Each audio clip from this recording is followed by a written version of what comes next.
حمدا وشكرا لله صلاة وسلاما على Rasulillah. Amma ba'd.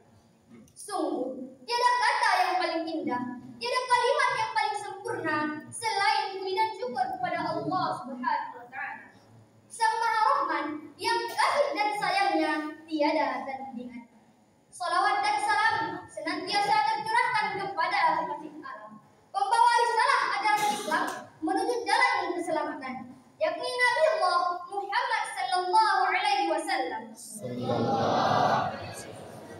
Yang saya hormati para dewan juri yang tatapan matanya memberi motivasi, para hadirin yang berbahagia serta teman-teman tercinta kebanggaan bangsa dan agama.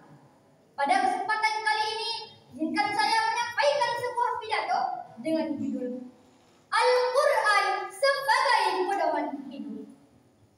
Hadirin yang dirahmati oleh Allah, di antara kelebihan agama Islam dari agama yang lain adalah Islam selalu sejalan dan cocok dengan akal dan ilmu pengetahuan.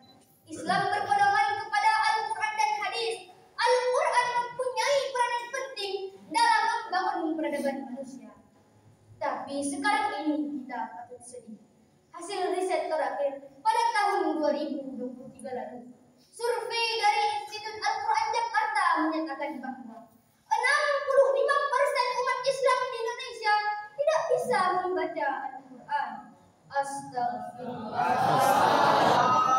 Apalagi kalau melihat tren zaman sekarang, sungguh memprihatinkan. Pemuda muslim kini aduh tak aduh, gadget dan game sampai subuh. Al-Quran ditinggal jauh, jalan ke masjid terasa lumpuh, ilmu agama dangkal dan keruh. Di sisi lain, pemudi muslimah bikin miris, hati orang tua menangis melihat perilaku anak gadis. Gaya hidup mirip artis, dipakai jambak malah ditepis, dilarang tidak digubris. Kerjaannya dan klitis, sibuk privat dan ukir alis, pingin niru selebritis. Betul hadirin?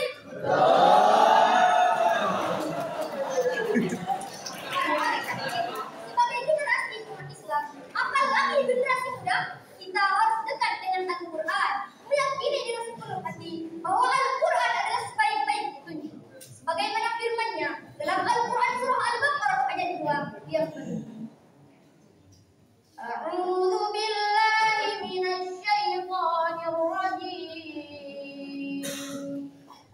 Dzalikal kitabu la raiba fihi hudal lil muttaqin.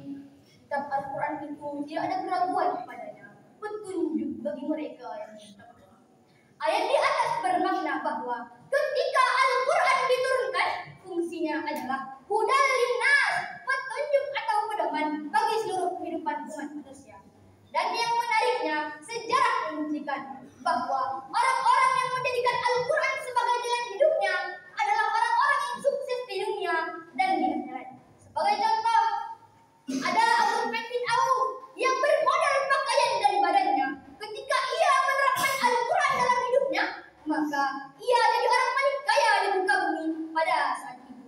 Ada Ali bin Abi Thalib yang jenius luar biasa setelah menerapkan isi Al-Quran. Bahkan sampai Muhammad Al-Fatih, sang penakluk Konstantinopel yang telah hafal Al-Quran saat masih kecil.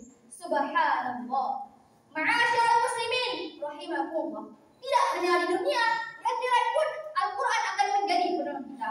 Rasulullah sallallahu alaihi wasallam bersabda, "Iqra'ul Quran fa innahu ya'ti yaumal qiyamati syafi'an li ashabi." Bacalah dan kajilah Al-Quran karena ia akan datang di hari kiamat sebagai penolong. Hadis riwayat Bukhari dan Muslim. Oleh karena itu, mulai sekarang ayo kita terus semangat membaca dan belajar Al-Quran. Setuju hadirin? Alhamdulillah. Hanya ini yang dapat saya sampaikan, lebih dan kurang mohon dimaafkan.